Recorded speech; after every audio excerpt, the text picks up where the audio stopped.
दीपक जी जबलपुर से। ये हरिवंश।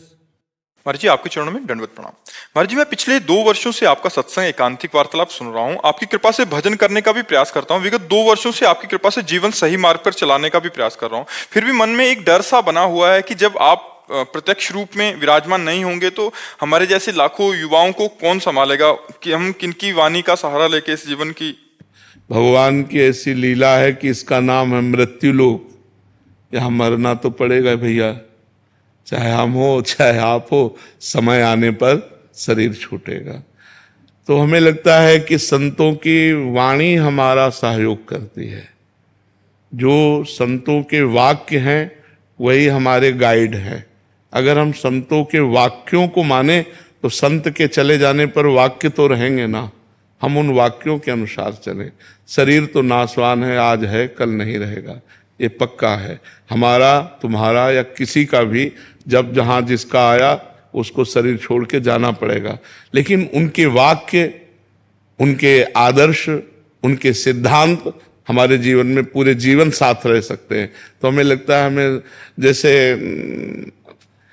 हम बचपन से भगवान के मार्ग में चले ना, तो हमारा थोड़ा तार्किक दिमाग था इसलिए कह रहा हूं कि पहले, अब तो श्रद्धा से संपन्न हो गया क्योंकि प्रिया प्रीतम की उपासना। पहले सन्यास मार्ग में तो बच्चापन से हमारा तार्किक दिमाग था। किसी व्यक्ति का सानिध्य स्वीकार करना हमारे स्वभाव में नहीं था। दूर से उसका परीक्षण करना, अगर लग रहा है कि हमें है तो फिर तो हम आदर्श किसको माने, तो पूज्यपाद उड़िया बाबा की वाणी, उसको हम जीवन भर अपने पास रखा है। आज भी हमारे पास विराजमान है, जीवन भर पास रखा है। संत को ऐसा चलना चाहिए, ऐसे चलना चाहिए। बाबा ने जो जो उपदेश किए बस उन्हीं का, बाबा के चरणों का आश्रय लेकर के, उन्हीं को गुरु मान करके, उन्हीं के बात मानकर आज भी उन्हीं के वचनों के अनुसार चलने की चेष्टा कर रहे हैं। तो संत वाणी हमें कभी अनुभव में नहीं आया कि उड़िया बाबा नहीं है, क्योंकि उनकी बात बाबा ने ये कहा, बाबा ने ये कहा, ऐसा करना चाहिए, ऐसी परिस्थिति में ऐसा करना। पूरा इतना मोटा ग्रंथ है, बाबा के उपदेश ही उसमें है। साधक के लिए, ज्ञानी के लिए, भक्त के लिए, स्त्री के लिए, पुरुष के लिए, बच्चा के लिए, सबके लिए उपदेश है। तो वही जीवन भर आदर्श माना। तो हमें लगता है अगर हम संतों की वाणी को अपना मित्र बना लें तो वियोग का दुख नहीं अनुभव होगा। अगर हम शरीर को अपना मित्र मानेंगे तो ये मरण धर्मा है, इसका नाश होगा। आज नहीं तो कल जरूर नाश होगा। ये नाशवान का नाश होगा, मुझ अविनाशी का कभी नाश नहीं होना।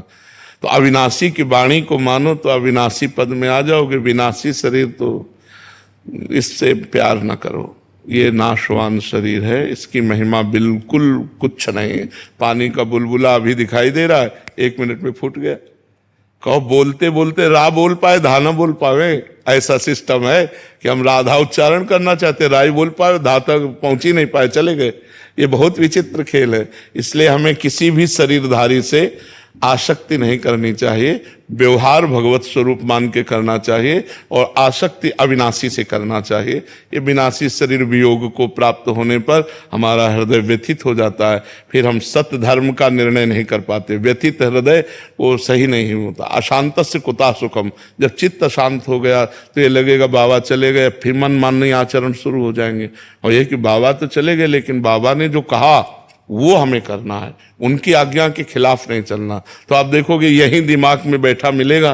जैसे हम उड़िया बाबा का चिन्ह, तो हमें लगता है उड़िया बाबा यहीं बैठे हुए हमारे, ऐसे से ऐसे करो, ऐसे से बाबा ने कहा ऐसा। तो हर समय बाबा का चिंतन, बाबा की वाणी का चिंतन, तो उनका सानिध्य हमें निरंतर अनुभव में आता रहा। महाराज जी जब कभी मन परेशान होता है तो ना आपके आगे धाम में दर्शन कर लेते तो बिल्कुल सब शांति, मतलब क्या एक वो डर रहता है कहीं। हाँ, ये अब इसमें हमारा भी बस नहीं कि हम बने रहे।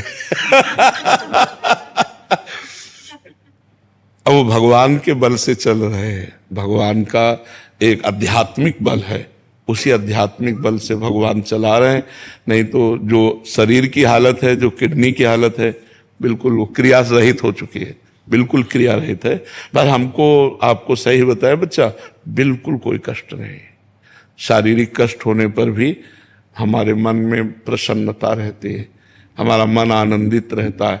अच्छा, मरने का भय इसलिए नहीं है कि हमें जाना है अपने प्रभु के पास, तो भय तब हो जब इससे हमने राग नहीं किया, प्रभु से प्यार किया, तो ये आज छूट जाए चाहे 100 वर्ष बाद छूटे, प्रभु के पास ही जाना है। जितने दिन उनको सेवा लेनी ले लें। हम न रहेंगे पर हमारा वचन रहेगा, हमारे भगवान आपके साथ रहेंगे, ये बात मान लो। शरीर तो नाशवान, शरीर तो जाएगा।